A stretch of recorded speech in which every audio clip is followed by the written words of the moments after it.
ஹாய்ங்க. அவருக்கு லீவு நாள் இருந்துச்சுனாலேங்க, அவரோட மெயின் என்டர்டெயின்மெண்ட் நான் தாங்க. எப்போ பாரு என்னை கலாய்ச்சிட்டு, ஏதாவது சொல்லிட்டு, நம்மளும் சும்மா இருக்கிறதில்ல, திருப்பி ஏதாவது கலாய்ச்சிட்டு, அன்றைக்கி நாளே ரொம்ப ஜாலியாக தான் போகும்.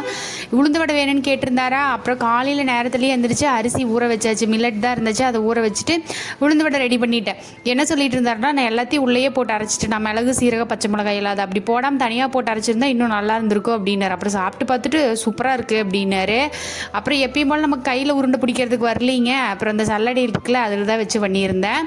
அதை முடிச்சுட்டு அதுக்கப்புறம் தயிர் வடை வேணும்னு கேட்டிருந்தாரா, அதில் மேலே போடுறதுக்கு பூந்தி இருக்குல்ல, அது ரெடி பண்ண ஆரம்பிச்சிட்டோம்.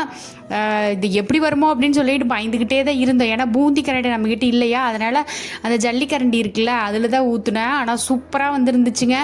அப்புறம் கடலை பொரிச்சு போட்டிருந்தாங்களா, இது கூட நாங்கள் அது வேண்டான்னு சொல்லிட்டு பூண்டு, அதுக்கப்புறம் கருவேப்பிலை, அதுக்கப்புறம் வேர்க்கடலை இருக்குல்ல, அதெல்லாமே பொரிச்சு எடுத்திருந்தோம்.